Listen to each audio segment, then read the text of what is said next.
Buenos días nuevamente. Damos la bienvenida a la doctora Jenny Jurado, neumóloga pediatra de la Fundación Neumológica Colombiana y Fundación Cardioinfantil, docente de la Universidad del Rosario y Universidad de La Sabana, quien nos presentará cuál es el tratamiento adecuado para un niño con bronquiolitis. Bienvenida, doctora. Bueno, muy buenos días para todos y desde luego un agradecimiento súper especial a nuestros residentes de la Universidad del Rosario porque realmente se han comprometido mucho con el desarrollo de este evento y nos sentimos muy orgullosos de ellos y desde luego le damos la bienvenida a todas las personas, colegas, médicos, pediatras y especialistas que nos acompañan el día de hoy porque realmente es un día de academia, un día importante para que intercambiemos opiniones sobre conocimiento y experiencia en temas tan importantes como son los temas de la salud y la enfermedad respiratoria. Entonces, el día de hoy vamos a tratar un poco acerca de la definición, la caracterización y los factores de riesgo que tenemos para bronquiolitis en la población infantil. Miraremos qué pasa con esa variabilidad en el manejo que tanto nos afecta y trataremos de buscar el enfoque más adecuado para la enfermedad a la luz de la evidencia actual. Entonces arranquemos. Primero,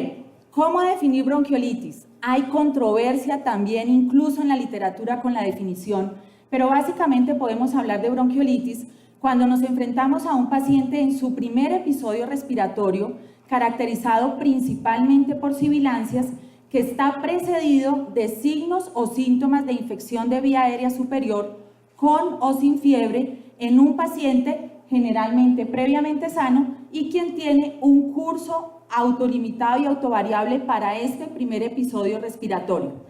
Ha habido discrepancias sobre todo porque algunas definiciones incluyen de entrada el concepto de estertores o crépitos en la definición, lo cual en parte puede dificultar su diferenciación con una neumonía viral. Sin embargo, en la literatura ampliamente se ha hablado de que existe la posibilidad de que muchos niños, en especial cuando tienen un componente broncoobstructivo importante, presenten estertores como manifestación inicial también de la bronquiolitis. Entonces, miremos un poco cuál es la caracterización clínica de esta enfermedad. Estamos hablando de más o menos un cuadro de unos 22 días de evolución que inicialmente, como lo pueden ver en la diapositiva, en los primeros 3 días se caracteriza por la presencia o no de rinorrea con o sin fiebre en nuestros pacientes, seguido de una serie de síntomas que pueden variar desde una tos seca o una tos húmeda hasta la presentación de taquipnea, disnea, signos universales de dificultad respiratoria, auscultación de sibilancias y o crépitos y también una alteración importante en el patrón de alimentación.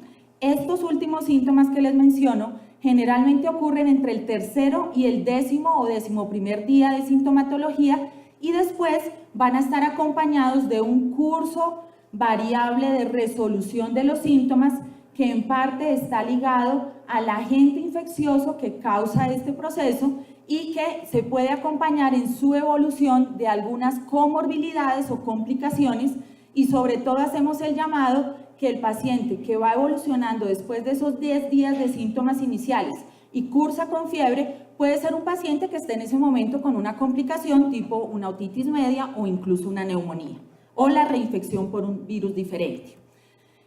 Histopatológicamente, de manera sencilla, lo importante es que sepamos que tanto el tracto respiratorio superior como el inferior van a sufrir cambios alrededor de esta bronquiolitis. Y los cambios iniciales en el tracto respiratorio superior, que incluso se pueden prolongar histopatológicamente hasta el 5º o 6º día, van a acompañarse de una serie de desprendimiento de células epiteliales que viven incluso un proceso inflamatorio y un proceso de debridamiento y necrosis que va a llevar a que se inicie desde el 3er día la presentación de síntomas respiratorios por el desprendimiento que tienen esas células epiteliales de la vía aérea superior hacia la vía aérea inferior y a partir de ello viene toda la cadena de manifestaciones que vienen a estar dadas en el paciente como son el edema, el atrapamiento aéreo, la obstrucción bronquial, la producción excesiva de moco que tienen los pacientes y finalmente por vuelta de los 15 a 16 días empieza ya la regeneración del tejido epitelial tanto del tracto respiratorio superior como inferior.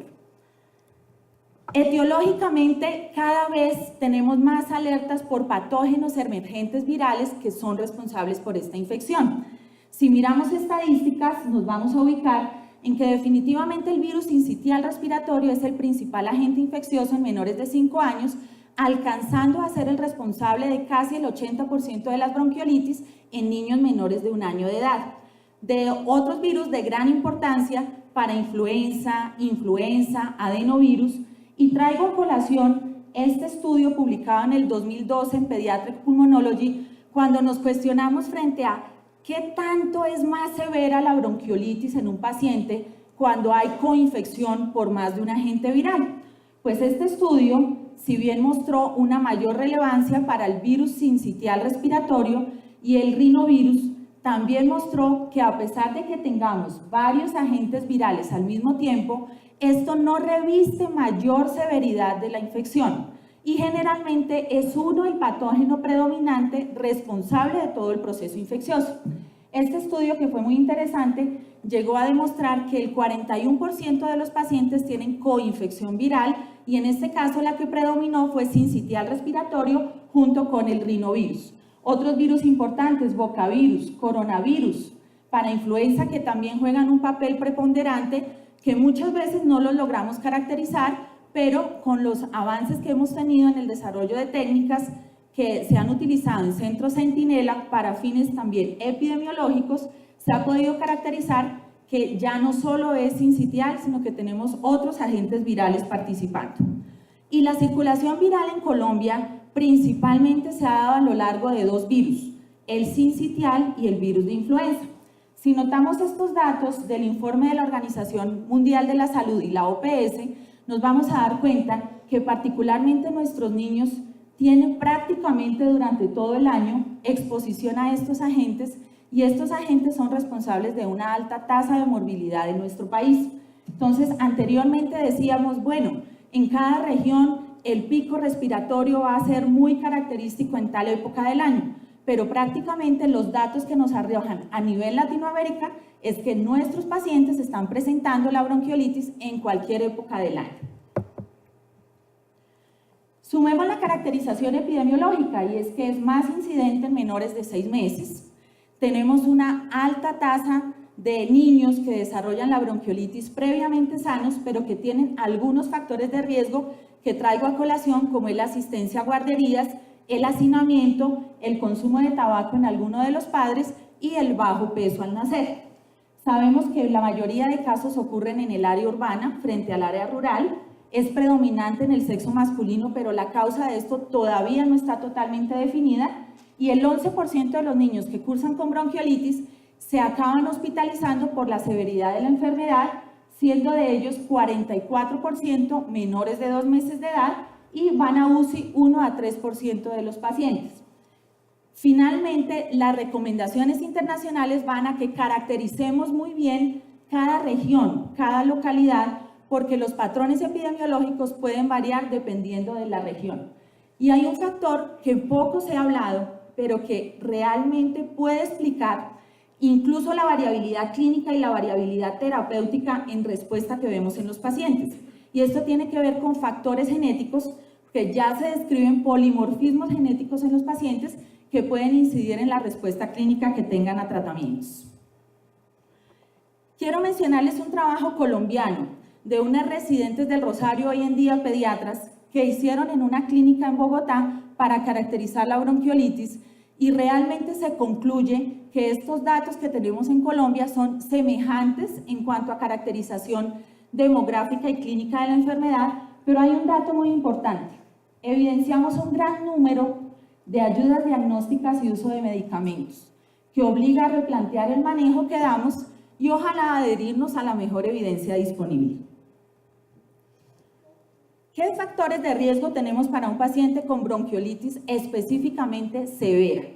La literatura nos dice una edad menor de 6 meses, una historia de prematurez, enfermedad cardíaca con repercusión hemodinámica significativa, la presencia de la displasia broncopulmonar, la inmunodeficiencia, la desnutrición y sobre todo la desnutrición en el escenario agudo y grave.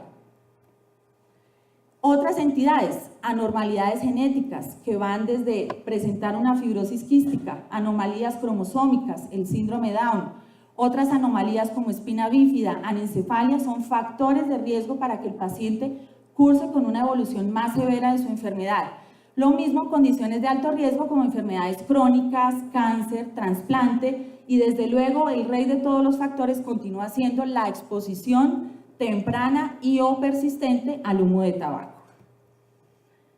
En la literatura se han hecho grandes esfuerzos también por fenotipificar cuál es el paciente que va a tener una bronquiolitis más severa. Y me encontré con un estudio interesante publicado en Tórax en el 2016, en donde se compararon dos cohortes, una cohorte de Estados Unidos que tiene 2.207 niños y una cohorte de Finlandia de 408 niños. En el afán de mirar qué caracterizaba a estos grupos poblacionales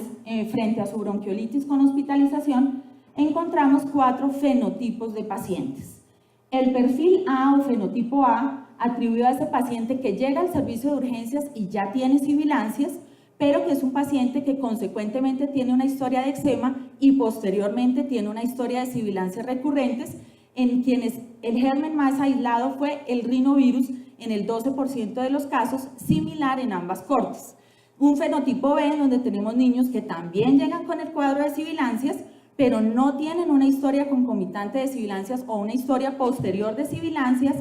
ni tampoco tienen una historia de eczema, y en estos se encontró una mayor probabilidad del virus sincitial respiratorio en un 36%. Un fenotipo C, que es el que se considera el más severo. ¿Por qué? Porque el paciente no solo llega a urgencias con sibilancias, sino que llega con signos universales de dificultad respiratoria y requiere una hospitalización prolongada. Y el fenotipo D, que es el que reviste menor severidad, con menos signos de dificultad respiratoria y un tiempo corto de hospitalización. La única diferencia entre estas dos cohortes es que en la cohorte de Finlandia se encontró más una combinación del perfil B y C, dando mayor severidad por el virus sincitial respiratorio, con incluso mayor estancia hospitalaria. Y toda esta variabilidad en el manejo no solo la vemos reflejada en nuestro país, sino también la vemos a gran escala en todo el mundo. Nos fuimos a revisar un estudio en el cual se evaluaron 3.725 niños que habían tenido bronquiolitis con una edad menor de 1 año de edad. De ellos, los niños fueron atendidos básicamente en 38 servicios de urgencias. Y ojo a los datos, 1.466 niños se hospitalizaron por bronquiolitis y realmente solo el 69% de ellos recibieron terapias basadas en evidencia. El otro 30% no, a pesar de que está muy bien soportada en la literatura la importancia de la hidratación, de la oxigenoterapia como parte fundamental del manejo. Entonces, si ponemos un ejemplo de los que le presento en la diapositiva, por ejemplo, el uso de epinefrina varió de 0.4% a 26%. Tomemos otro ejemplo, radiografías de tórax. Fueron pedidas a 19% de los pacientes e incluso hasta el 35% de ellos, aun cuando sabemos que el diagnóstico de la bronquiolitis es clínico y que no requerimos de una radiografía de tórax para hacer una evaluación inicial. En Colombia, no yéndonos más lejos, podemos mirar en un estudio publicado hace unos años cuál fue el comportamiento de la formulación frente a la bronquiolitis. Y ojo con estos 4 medicamentos, vimos por ejemplo en Bogotá que se formulaba esteroide, lo mismo ocurría en la región pacífica, en la región andina y en el eje cafetero predominantemente. Nos fuimos a ver uso de broncodilatadores y llamativamente en el eje cafetero fue donde más se hizo esta formulación. La hipertónica, con mayor énfasis en la región pacífica, en la región atlántica, seguido de la región andina y Bogotá. Y por último, la adrenalina también tuvo variabilidad en la formulación, siendo muy llamativa la formulación en la región atlántica y en la región Bogotá. Eso hace ver las dificultades a las que nos enfrentamos siempre que tenemos un paciente con bronquiolitis y sobre todo cuando lo tenemos ya en urgencias o en hospitalización. Frente a esta dificultad de poder definir el tratamiento, surgen desde hace más o menos una década las guías de práctica clínica. Alrededor de estas guías, ¿qué se ha buscado? Tratar de homogeneizar el manejo. Sin embargo, cuando uno compara varias guías a nivel internacional, también nos encontramos con que puede existir cierta variabilidad local e internacional, porque seguramente nuestros perfiles epidemiológicos son diferentes, nuestra caracterización poblacional, así como los factores de riesgo a los cuales podemos estar expuestos. Finalmente, frente a la variabilidad, unos colegas colombianos hicieron un gran esfuerzo de hacer una revisión de la evaluación de la calidad de la evidencia y de cuál era la calidad de las guías de práctica clínica, y en la diapositiva ustedes ven que afortunadamente nuestra guía, la guía colombiana, generada por el Ministerio de Salud y la Protección Social, en asocio con la Asociación Colombiana de Neumología Pediátrica, la Universidad de Antioquia y Colciencias, nos permite reflejar que sus recomendaciones son válidas para nuestro contexto. Entonces, miremos ahora sí cuál es el enfoque inicial y cuál es el enfoque terapéutico que le vamos a dar a nuestros pacientes. Primera recomendación: cuando nos enfrentemos al paciente y lo tengamos clínicamente caracterizado, no olvidemos siempre detallar cuál es el efecto o el impacto que tienen los síntomas sobre la ingesta oral de alimentos y sobre el estado mental del niño. Segundo, evaluemos cuáles son esos potenciales factores de riesgo de severidad que ya lo repasamos el día de hoy, y de ser posible, apliquemos una escala clínica de severidad que nos permita tener un patrón de comparación en la evaluación de los pacientes. Siempre recordemos cuáles son los criterios de hospitalización para ellos. Entonces, vamos a hospitalizar a un niño que tenga dificultad respiratoria moderada severa, que tenga apnea, que tenga taquipnea para la edad, que requiera el oxígeno, que tenga dificultad en la alimentación o tenga una ingesta menor al 50-75% de líquidos de lo que normalmente recibía, deshidratación, letargia o una enfermedad crónica subyacente. Y sumémosle a ello si hay la presencia de una edad menor a 2 a 3 meses, condiciones sociales o económicas que sean inapropiadas, si la enfermedad de entrada por escala clínica es severa y si el paciente convive con comorbilidades importantes que pueden favorecer el deterioro respiratorio. Y pensemos también si ese paciente de entrada tiene o no criterios para ir a una unidad de cuidados intensivos o requerir un soporte ventilatorio mayor, y en este caso pensemos en el escenario de la imposibilidad de mantener la saturación de oxígeno a pesar de oxigenoterapia, el deterioro del estado respiratorio con fatiga y la apnea recurrente. Muchos han hablado también sobre las escalas, cuál utilizo, cuál no uso. Realmente nosotros, por la dificultad que tenemos frente a que los estudios se han hecho más a altura sobre el nivel del mar, recomendamos más que se use una escala que no incluya dentro de la escala como tal la medición de la saturación de oxígeno, pero sí recordamos que todo paciente con la sospecha clínica o el cuadro clínico debe tener una medición de saturación de oxígeno. Entonces, creemos que un score adecuado puede ser el score de Bierman y Pearson, que fue modificado por tal, en el cual, de acuerdo a la frecuencia respiratoria, la presencia de cianosis, la presencia de sibilancias o de tirajes, podemos considerar, de acuerdo al valor, si el paciente se enfrenta a un cuadro inicialmente leve, moderado o severo, sin desconocer la importancia del seguimiento clínico que hay que hacer a estos pacientes. Entonces, la hipoxemia la traducimos a esta altura de Bogotá en una saturación de oxígeno menor o igual a 88%. Y viendo la literatura, revisando guías, revisando conceptos, estudios, definitivamente el mejor soporte que tenemos para darle a los pacientes es el soporte basado en evidencia. La guía NICE hace una modificación, una actualización, de todos los conceptos de diagnóstico y de tratamiento año 2018, y finalmente nos siguen insistiendo, como lo han hecho en otras guías y revisiones, en que busquemos siempre desobstruir la vía aérea del paciente antes de hacer su evaluación. Miremos si es necesario que ese paciente reciba su succión por un componente de hipersecreción que presente en ese momento, un mal manejo de secreciones, sobre todo en las vías aéreas altas. Hagamos la suplementación de oxígeno, que puede ir desde el oxígeno por cánula nasal hasta el uso de cánula nasal de alto flujo. El mantenimiento del balance hidroelectrolítico, porque generalmente, dependiendo de los líquidos que administremos, el mayor riesgo que tienen nuestros pacientes es de hacer hiponatremia, por eso la importancia de la administración de líquidos isotónicos para ellos y tratar de mantener un balance nutricional. Y asimismo, ante falla respiratoria inminente, la recomendación, si es posible en el escenario del paciente, dar la ventilación con presión positiva continua. En ese escenario del paciente que tiene el deterioro es donde entraría a jugar parte de ser necesario una radiografía de tórax o la toma de unos gases arteriales. Y la literatura nos insiste, menos es más. La evidencia va toda orientada a que reflexionemos sobre los elevados costos de salud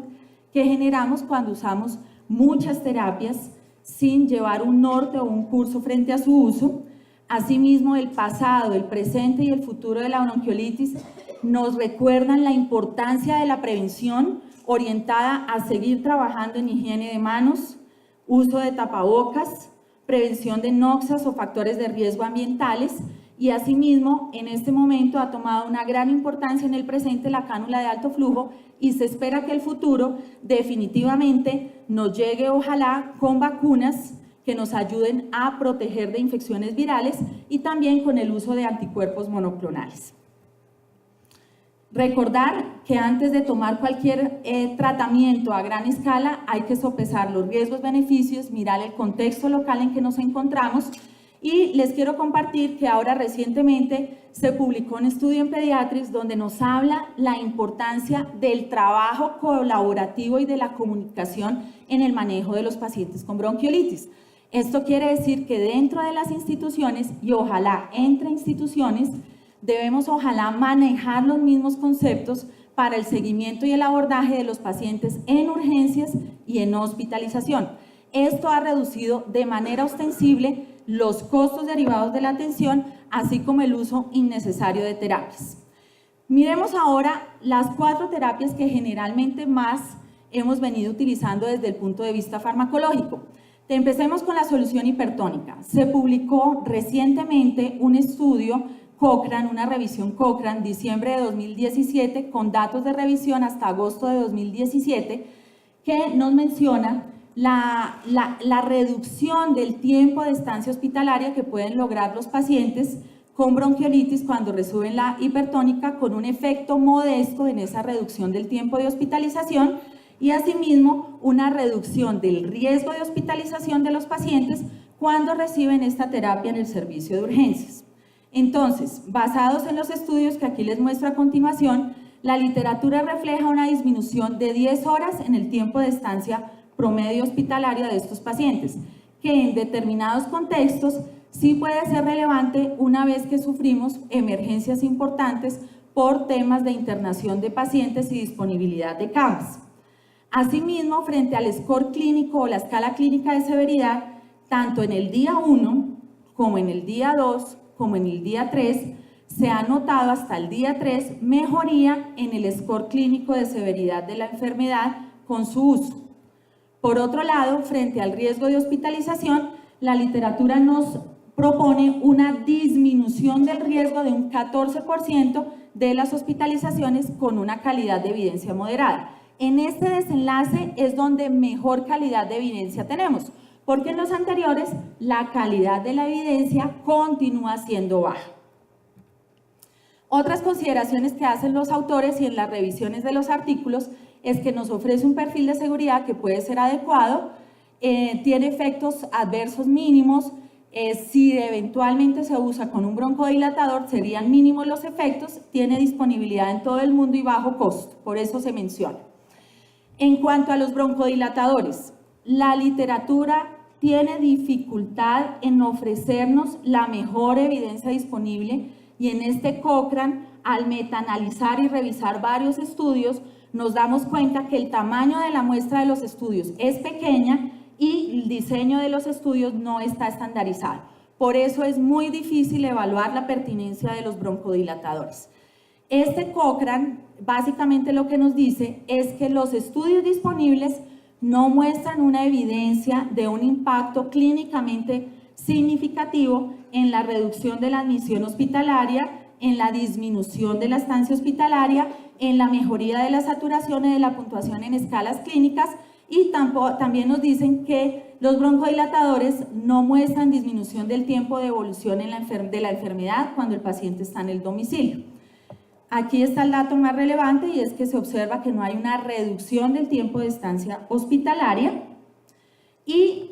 dado eso también en nuestra guía colombiana no se hace una recomendación frente a él, pero se menciona un punto de buena práctica que es un escenario que se puede considerar en el manejo y es que si ese paciente se somete a una prueba con broncodilatador se recomienda preferiblemente que sea una prueba con beta-2 inhalado, la administración, por ejemplo, del salbutamol 200 microgramos cada 10 minutos con una revaloración máxima a los 60 minutos para mirar si realmente el paciente tuvo o no tuvo una respuesta clínica, y si el paciente presenta una respuesta clínica se podría considerar, a la luz de contar con otros factores como una historia familiar de atopia, una historia personal de atopia y una historia familiar de asma, la posibilidad de hacer un ciclo corto de esteroide.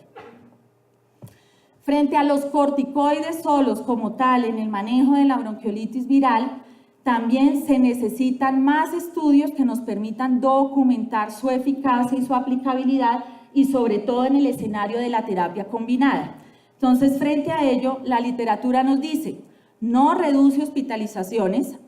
no nos reduce el tiempo de estancia hospitalaria, y en un estudio inicial que se publicó hace unos años, con datos considerados como exploratorios, combinando dexametasona con epinefrina inhalada en los pacientes, siendo la dexametasona sistémica, se logró reducir la admisión hospitalaria en un 26%. Sin embargo, nos advierten la importancia de que se hagan nuevos estudios que permitan evaluar mejor las combinaciones.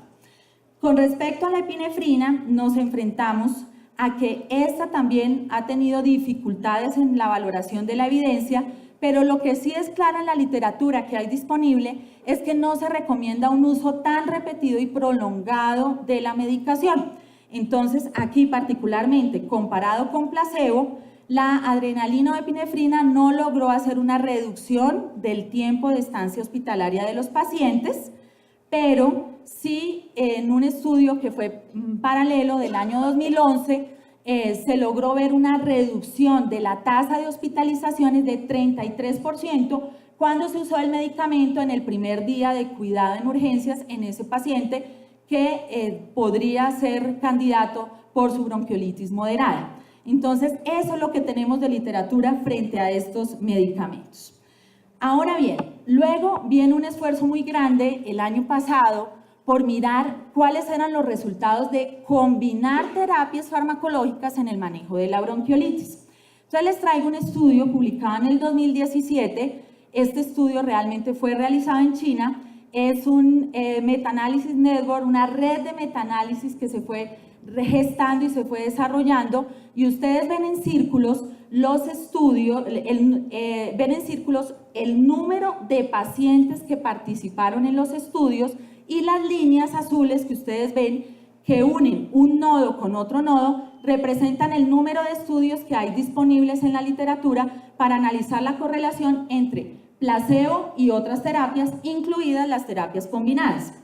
Entonces, este que es el estudio más reciente, lo que nos muestra es una favorabilidad en el uso de la epinefrina combinada con corticoide y el uso de la epinefrina y la hipertónica, básicamente en dos desenlaces: la escala clínica de severidad de los pacientes y el tiempo de estancia hospitalaria. Sin embargo, hago la salvedad que en esta revisión no se logró evaluar cómo está frente a la asociación la posibilidad de efectos adversos, y por eso, aunque los autores recomiendan estas dos opciones, nos dejan el aviso que realmente se requiere aún más investigación sobre el perfil de seguridad de estas dos combinaciones. Frente a la oxigenoterapia, todos sabemos que es muy útil, pero en nuestro medio se ha visto la necesidad de tener que mandar a algunos pacientes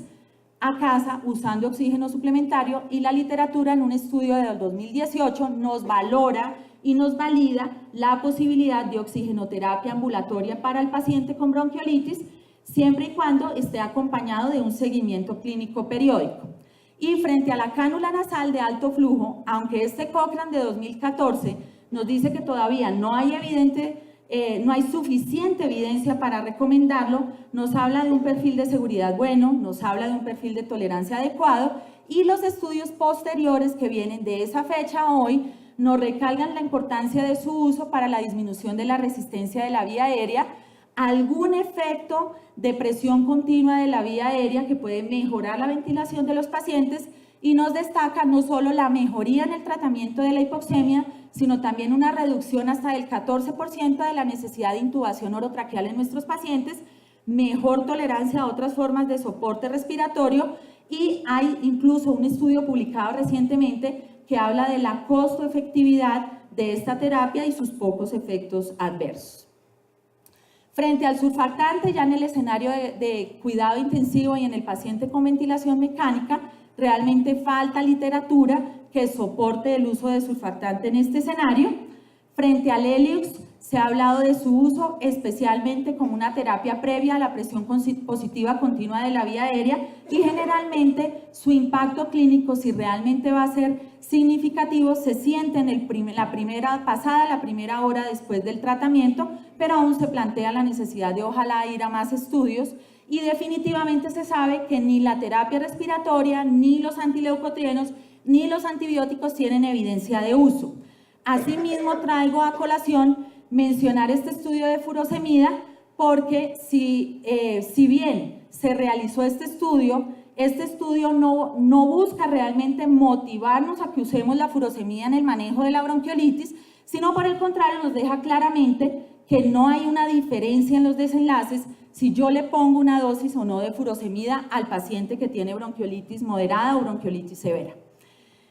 Las medidas de prevención entonces ya las recordamos, les agrego mucho la insistencia en la vacuna contra influenza todos los años y el palivizumab en aquel niño prematuro con historia de enfermedad pulmonar crónica neonatal, displasia broncopulmonar o enfermedad cardíaca congénita, especialmente con moderada severa repercusión. Y les comento que hay estrategias terapéuticas que se están gestando, se está trabajando fuertemente en el tema de vacunas, ya sea de virus vivos atenuados, basadas en partículas, otras para la profilaxis de la infección por virus sincitial respiratorio y anticuerpos que también se están gestando desde hace varios años y han avanzado en sus fases clínicas de investigación. Entonces, los mensajes finales que comparto con ustedes y quedan sujetos obviamente a discusión es que la bronquiolitis sigue siendo una entidad frecuente, es importante su reconocimiento temprano, es clave el seguimiento estricto que le hagamos al paciente y desde luego eso incluye al paciente ambulatorio. Es menos en bronquiolitis lo que nos ayuda más con los pacientes. Hay que hacer tratamiento de soporte. A pesar de las controversias, existe alguna evidencia que apoya el uso de ciertas terapias farmacológicas en determinados escenarios y por periodos de corto plazo.